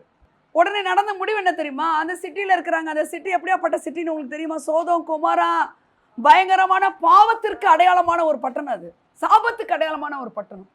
முடிவில் வேதம் சொல்லுது, அந்த பட்டணத்தை அழிக்க வரும்போது ஆபிரகாம் தான் ஜெபிக்கிறார், காப்பாத்துங்க லோத்து என்னுடைய அண்ணன் மகன், அவன் பிள்ளைங்க மனைவிலாம் இருக்காங்க. தூதர் அனுப்பி விரட்டி ஓடி போய் பட்டணத்தை கொளுத்த போகிறாரு. அந்த பிள்ளைகளோட கொண்டுட்டு வராரு. மனைவி வந்துட்டா, மனைவி வர்றா, ஆனால் அவன் மைண்ட் எங்கே இருக்குது? சோதம் குமாரால் மட்டும் இல்லை, அங்கே இருக்கிற பட்டுப்புடவை, நகைகள், பில்டிங்ஸு, தோட்டம் ஏக்கர் கணக்கா, இந்த பக்கம் விளையிற ஆப்பிள் தோட்டம், இதெல்லாம் எங்கே இருக்குன்னு கேட்காதீங்க. இந்த மாதிரி ஒரு கற்பனையில் நான் சொல்கிறேன். எல்லாத்தையும் பார்த்தவ என்ன பண்ணுறா? அப்படியே அப்படி திரும்பி பார்க்குறா. வேறு ஒன்றும் புலம்பு கிளம்பு இல்லை. என்னங்க அதை வச்சுட்டு வந்துட்டு அங்கே போய் எடுத்துகிட்டு வரேங்க, இல்லை அதை பண்ணுறேங்க, இதை லேசாக திரும்பி பார்க்குறா. திரும்பி பார்த்த இடத்துல உப்பு தூண் ஆயிட்டா. அது தண்ணியில் கரைஞ்சி போயிருக்கலாம். உப்பு கரையுமா கரையாதா? கர்த்தர் அதை தன்மையே மாற்றி ஒரு அடையாளமாக வச்சுட்டாராம். அது கரையாமல் நிற்கிதான். இவ தான் இந்த இடத்துல இருக்கிற இதுதான் வந்து யார் அவோ? லோத்தின் மனைவின்னு அடையாளமாக வச்சுக்க. என்னங்க இதில் தெரியுது உங்களுக்கு? உங்கள் மாமிசத்தில் அடாடா இந்த நகை போயிடுச்சு, அடாடா இந்த வீடு போயிடுச்சு, அடாடா இந்த சொத்து போயிடுச்சு, அடாடா இந்த பணம் போயிடுச்சு, அடாடா பணம் செலவாகுதே, ஒன்றுத்துக்கும் உதவாது. அப்போ நான் என்ன ஏமாளியா இழிச்சவாயா இருக்கணுமா? நீ ஒன்றும் இழிச்சவாயா இருக்கணும்னா, சிலுவையில் அறையுண்டேன் இனி நானல்ல கிறிஸ்து வாழ்கிறாருன்னு சொல்லிக்கிட்டே இரு. நீ எதை இழந்தியோ இழந்ததை விட எத்தனை மடங்கு திருப்பி கொடுக்குறாருன்னு பாரு, இயேசுவின் நாமத்தினால. ஹல்லேலூயா. உப்பு துணா ஆயிட்டா, அவ்வளோதான், அவள் லைஃப் முடிஞ்சு போச்சு. அது மட்டுமா நின்றுச்சு? ஜெனரேஷன் பிளெஸ்ஸிங்கை பற்றி சொன்னாங்க பார்த்தீங்களா? கர்த்தருடைய பிள்ளைகளாக இருந்தால் நம்ம ஜெனரேஷன் பிளெஸ்ஸிங்காக இருக்கணும். அவள் 2 பெண் குழந்தைகளும் அப்பாவும் போயிட்டாங்க. அந்த 2 பொண்ணு என்ன பண்ணுறாளுங்கன்னு படிச்சிருக்கீங்களா? இந்த 2 பொண்ணுங்களுக்கும் ஏன் நம்மளை யாரடி கல்யாணம் பண்ணுவா, நம்ம அப்பா தான் ஆம்பளையாக இருக்கிறாருன்னு அப்பாவோட கொடுத்தனை பண்ணுறாளுங்க. பண்ணால் அந்த பிள்ளைகள் இருக்காங்கல்ல, அந்த பொண்ணுங்களுக்கு பிறந்த குழந்தைகள் அம்மோனியர்கள், மோவாபியர்கள், மோவாபைட்ஸ் அண்ட் அமனைட்ஸ். இஸ்ரவேல் ஜனங்களுக்கு கண்ணியாக இருந்தவங்க, இஸ்ரவேல் ஜனங்களை நசுக்கிற ஒரு குரூப்பு தான் அது. அப்போது லோத்தினுடைய மனைவி செய்த அந்த அந்த திருமணது நிமித்தமாக ஜெனரேஷனுக்கே பிளெஸ்ஸிங் இல்லை. இதெல்லாம் ஒரு வார்னிங் மெசேஜுங்க. இது நீ மாமிச சிந்தையில் இருந்தனா உன் பிள்ளைங்களுக்கே பிளெஸ்ஸிங் கிடையாது. இந்த 4 பேர் உன்னை பற்றி என்ன சொல்லுவாங்க, 4 பேர் என்ன சொல்லுவாங்க, இதெல்லாம் என்ன சிந்தனைங்க? இதெல்லாம் மாமிச சிந்தை. மாமிச சிந்தை மரணம். அது மட்டும் இல்லை, ஜெனரேஷன் எஃபெக்ட் ஆகிடுச்சு. ரூத்து மோவாபிய ஸ்திரீங்க, அதில் ஒரு ஆள் துரிப்பு எடுக்கிறார் ஆண்டவர், ஆபிரகாம் ஜெபிச்சதுனால. ஹல்லேலூயா. மோவாபியர்களும் அம்மோனியர்களும் இஸ்ரவேல் ஜனங்களுக்கு பொல்லாதவர்களாக இருந்தாங்க. அப்போது என்ன இதுலேருந்து லேர்ன் பண்ணுறீங்க? மாமிசத்தை இப்படி திரும்பி கூட பார்க்கக்கூடாது. மாமிசத்தை வரும்பொழுதே நீங்கள் கலாச்சாரம் நினச்சிக்கணும். ஏன்னா அது 2:20 அது பின்னாடி வந்தீங்கன்னா அந்த வசனம் முழுவதையும் படிச்சிங்கன்னா மாமிசத்தில் இனிமேல் இருக்கக்கூடாதுங்கிறத அழகாக புரிய வைக்கிறாரு. அதே மாதிரி நீ செய்ய முடியாத நானே செஞ்சுட்டேங்கிறாரு. இதை விட என்னங்க வேணும் உங்களுக்கு? அல்லேலூயா, அல்லேலூயா. இந்த மாமிச சிந்தையை நீங்கள் மேற்கொள்றதுக்கு ஒரு ஷார்ட்டஸ்ட்டு அண்ட் ஸ்வீட்டஸ்ட் ஒரு கீ கொடுக்கட்டுமா? வேணுமா? இயேசு கிறிஸ்து, நல்லா கவனிக்கணும் எல்லாரும், பிதாவினுடைய குமாரன்னு பிசாசுக்கு தெரியுமா தெரியாதா? தெரியும். உங்களுக்கு தெரியுமா? இயேசு கிறிஸ்து உலக மக்களுக்காக ரத்தம் சிந்தி கல்வாரி சிலுவையில் தொங்குனது பிசாசு தெரியுமா தெரியாதா? பிளட் ஆஃப் ஜீசஸ் பவர்ஃபுல்லானதுன்னு பிசாசுக்கு தெரியுமா தெரியாதா? உங்களுக்கு தெரியுமா தெரியாதா? தெரியும். அவர் அடக்கம் பண்ணப்பட்டு 3ஆம் நாள் உயிரோடு எழுந்தது பிசாசுக்கு தெரியுமா தெரியாதா? தெரியுமா தெரியாதா? சொல்லுங்க எல்லாரும். உங்களுக்கு தெரியுமா? தெரியும். திருப்பி வரப்போறாருன்னு பிசாசுக்கு தெரியுமா தெரியாதா? சும்மா தைரியமாக சொல்லுங்க. எப்படி சொல்றீங்க?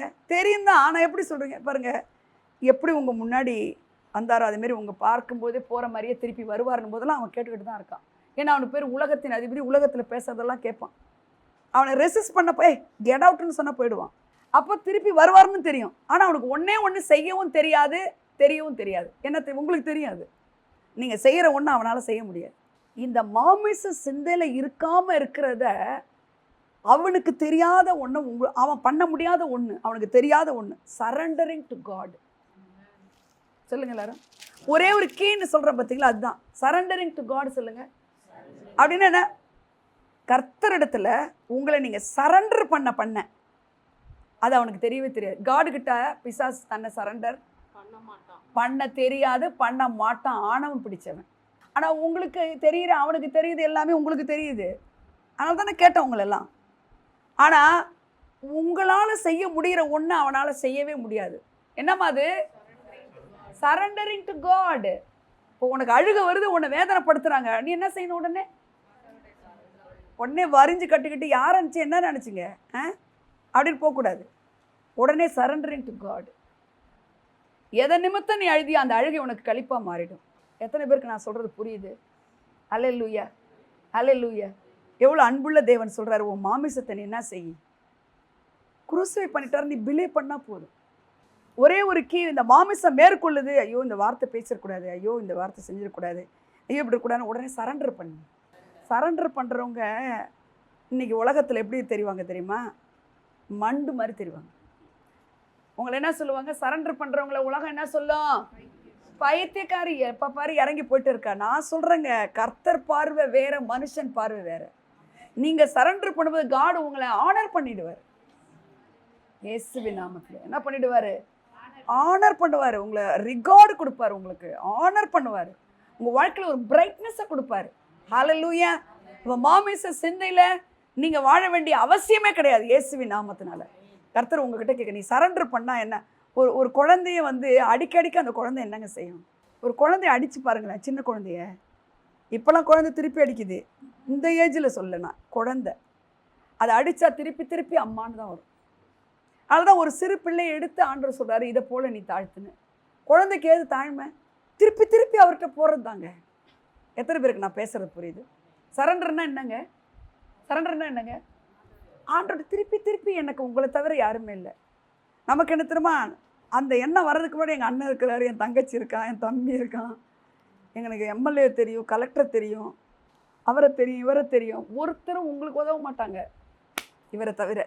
உங்கள் மாமிசம் எப்போ மேற்கொள்ளும் தெரியுமா ஜெமிமா? மாமிசம் எப்போ மேற்கொள்ளும்? மாமிசம் எப்படி ஜெயிக்கும்? மாமிசம் எப்போ ஜெயிக்கும் தெரியுமா? சரண்டர் பண்ணாமல் இருக்கிறதுன்றீங்களா? சரி, மாமிசம் எப்போ ஜெயிக்கும்? நம்மன்றோம்ல, அதுக்கு முன்னாடியே அங்கே விழுந்துட்டோன்னு வச்சுக்கோங்க. நான் சரண்டர் பண்ணுறதுக்கு முன்னாடியே உழுதுடுறோம், சுயத்தில் உழுறோம். அந்த உழுதல் வராமல் இருக்கிறதுக்கு என்ன பண்ணணும்னு நான் கேட்குறேன். புரியுதா நான் கேட்குறது? நான் சரண்டர் பண்ணுறதெல்லாம் நான் தெரிஞ்சு வச்சுக்கிட்டேன், ஆனால் நான் தோத்துக்கிட்டே இருக்கேன். அப்போ என்ன செய்யலை? எப்போ தோக்காமல் இருக்க முடியும்? ஒவ்வொரு சந்தையும் மேற்கொள்றதுக்கு ஒரே ஒரு விஷயந்தான் இருக்குது, கவனிக்கணும். யார் மேற்கொள்ளுவா மாமிசத்தை? நான் உன்னை சொல்லி கொடுக்கட்டுமா? காட்ஸ் வேர்டை அதிகமாக படிக்கிறவங்க. காட்ஸ் வேர்டை சொல்லுங்கள் எல்லாரும். ஒரு பெரிய கீ இது. பைபிள் எடுத்து படிச்சுக்கிட்டே இருந்தாலே, நீ எடுத்துட்டாலே அங்கே ஒருத்தனுக்கு வயிற்ற கலக்குதுன்னு சொல்லுவோம். நமக்கு சொல்கிறோம்ல, எனக்கு வயிறு சரியில்லைன்னு. அதுமாதிரி உடனே நீ பைபிள் எடுத்த உடனே வயிற்ற ஒருத்தனுக்கு கலக்கும். அது சாப்டராக நவர அவ டாய்லெட்டுக்கு பக்கத்துலேயே படுத்துருவோம். அல்லேலூயா. எப்போ நீங்கள் மாமிசத்தை மேற்கொள்ளலாம்? எப்படி இருந்தா? பைபிள் எடுத்து 10 மாதம் ஆகுது, ஆனால் சர்ச்சுக்கு போகிறது 1000 பேர் இருக்கிற ஒரு ஆண்டி. இப்போல்லாம் எனக்கு என்னன்னே தெரியல, ரொம்ப ஃபெயிலியர் தாட்ஸு. நீ இப்போ பைபிள் படித்தேன்னு ஒரு 10 நாள் ஆகுது, பைபிளை படிக்க டைம் இல்லையா? ஜெர்மன் கிளாஸ்க்கு போக டைம் இருக்குது, மியூசிக் கிளாஸ்க்கு போக டைம் இருக்குது, என்ன ஐஇஎல்டிஎஸ்க்கான ப்ராக்டிஸ் போக டைம் இருக்குது. எதுக்கு டைம் இல்லை? பைபிளை டைம் இல்லைன்னா உன்னை மாமிசம் தின்றுரும். மாமிசத்தை நீ மேற்கொள்ளணும்னா பெரிய ஒரு கஷ்டம், முடிய வெட்டுக்கு, இதை குத்திக்க அதை குத்தி, ஒன்றுமே கிடையாது. பைபிள் எடு. பைபிளை நீங்கள் எடுத்து படிச்சுக்கிட்டே வாங்க. புரியுதோ இல்லையோ படிச்சுக்கிட்டே வாங்க. எத்தனை பேர் படிக்கிறீங்க? முதல்ல ஆண்டவர் சொல்கிறாரு, ரெகுலர் ப்ரேயர் லைஃப் இல்லாதவங்க தான் நிறைய பேர் இருக்காங்கன்னு சொல்கிறார்.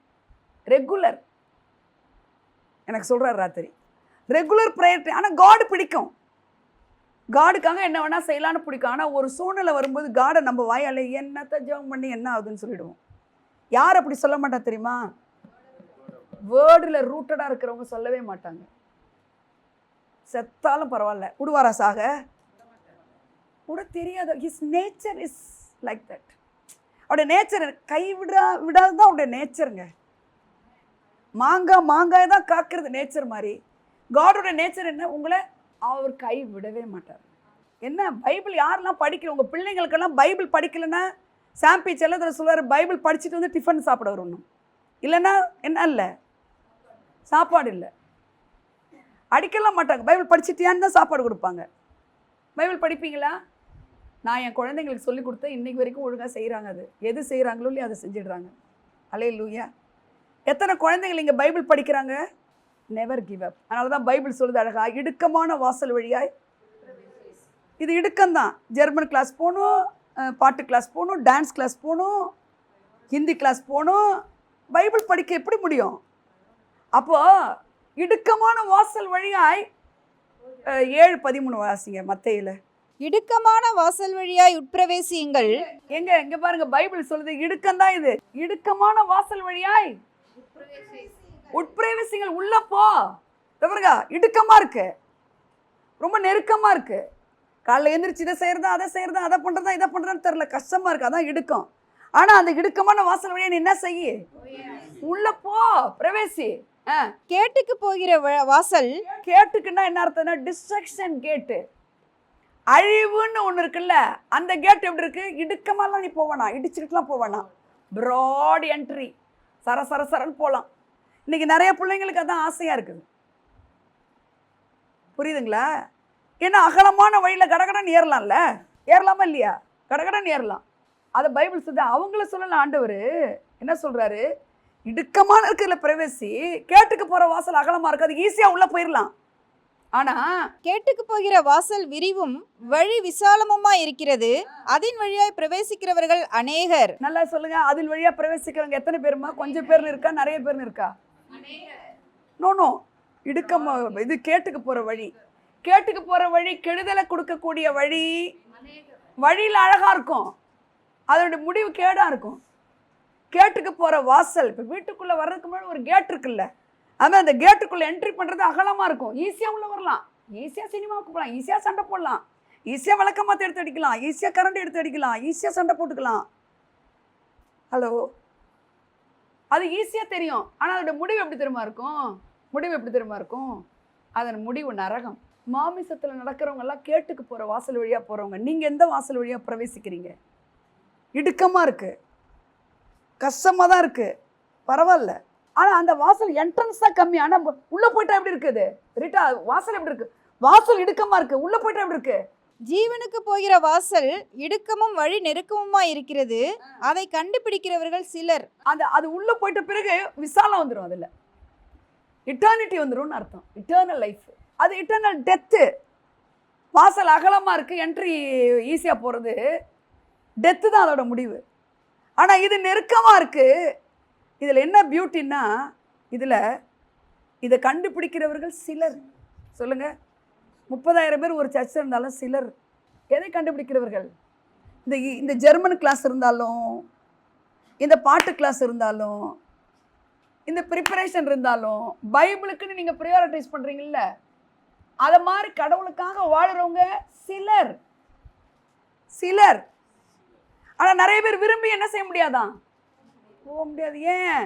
நீ சிலதெல்லாம் இது பண்ணி ஆகணும், செப்பரேட் பண்ணி ஆகணும். அநேகர் உட்பிரவேசிக்க வகை தேடினாலும் அவர்களாலே கூடாமற் போகும் என்று உங்களுக்கு சொல்லு. எப்படி சொல்றாரு? அநேகர் அப்பா அந்த நாள் ஐயோ தெரிஞ்சிருந்தா நான் இதை பண்ணியிருப்பேனே. அநேகர் ஆசைப்படுவாங்க, ஆனால் போக முடியாது. ஏன்? இந்த நெருக்கத்தில் இருக்கும் பொழுதே நீ போக ப்ராக்டிஸ் பண்ணாதான் உன் முடிவு நல்லா இருக்கும். எத்தனை பேருக்கு புரியுது? God loves you to be loved. உன்னை அவர் நேசிக்கிறதே நீ அவரை நேசி பண்ணு. அவர் உன்னை விரும்புறதே நீ அவரை விரும்புவேன்னு. நான் பேசுகிற புரியுதா? அவர் உங்களை விரும்புறது எதுக்காக? அவரை நீங்கள் விரும்புறதுக்காக. அப்புறம் போகிறப்ப அவர் பாட்டு ஒன்று இருக்குது பார்த்தீங்களா? காணப்பட்டாலும் ஏசுன்னு ஒரு பாட்டு பாடுறாங்கல்ல, என்ன அந்த வரி எப்படியாப்பட்ட வரி தெரியுமா? அதை எம்மா ஒரு சீசர்களை தாண்டி இப்படி போகிற மாதிரி பாவலா பண்ணுறாரு. ஆனால் அவருக்கு என்ன ஆசை? அவங்களோட நடக்கணும், அவங்கள கூட்டிட்டு வந்து இவங்கெல்லாம் ஒன்றா இருக்கணும்னு ஆசை. ஆனால் சும்மா என்ன சொல்கிறாரு? எதுக்காக? நீங்களும் வாங்கலேன் அப்படின்னு நம்ம கூப்பிடணும்னு அவர் விரும்புகிறாரு. அவர் அத்துமீற மாட்டார். அதை விரும்புகிறத சொல்கிறாரு பாருங்க. அப்புறம் போகிற மாதிரி காணப்பட்டாலும் என்ன பண்ணுறாங்க? நீங்களும் வாங்கலாம், பொழுது போயிடுச்சுன்னு கூப்பிட மாட்டாங்களா? அல்லேலூயா. அது மாதிரி எங்கேயாவது செய்கிறாராம்மா வேறு இடத்துல? அது மாதிரி வேறு இடத்துல எங்கேயாவது சொல்ல மாட்டாங்களா போகலாம்னு நினைக்கிறாரா? கடவுளை தாண்டி தான் அப்படி போகிறாரு. நீங்கள் அதை படித்து பார்த்தீங்கன்னா அதை தாண்டி போகிற மாதிரி இருக்குது. நீரையானால் நான் சொன்ன உடனே வந்துட்டு அவனை இவனமாக சேர்ந்து வர்றாரு. எப்பாடு பட்டாவது உங்கள் வாழ்க்கைங்கிற போட்டுக்குள்ளே வரதான் விரும்புகிறேன். எப்பாடு ஏதாவது சொல்லியாவது முன்னாடி பின்னாடி நெருக்கி என்னை கூப்பிட மாட்டாங்களான்ற ஒரு சிச்சுவேஷனை தான் உண்டாக்குறவராக இருக்கிறார். அப்படிப்பட்ட தேவனுக்கு ப்ரியாரிட்டிஸ் கொடுத்தா என்ன? மாமிச சிந்தையில தூக்கி எறிஞ்சா என்ன? மாமிசத்தில் ஆரம்பம் பண்ணின நீங்கள், ஆவியில ஆரம்பம் பண்ண நீங்கள், மாமிசத்தில் முடிக்கிறது ஏன்னு கேட்குறாரு உங்களை. அவ்வளோ நீங்கள் புத்தியினரா அப்படின்னா day by day, every minute இதை நீங்கள் நினைக்கணும். எதை? நான் எதுக்கு இந்த மாமிசத்தில் போட்டு குழப்பிட்டேன்? அல்லேலூயா. ஒரே நேரத்தில் எல்லா பிரச்சனையும் போட்டு அழுவாங்க பாருங்க சிலர். ஒரு வார்த்தை போதும் உங்கள் வாழ்க்கையை மாற்ற. கஷ்டமாக தான் இருக்கும், இடுக்கத்தின் வழியாக உள்ளே போசின முடிவு விசாலத்தில் போகும். கர்த்தர் உங்களை ஆசீர்வதிப்பார். தேங்க்யூ.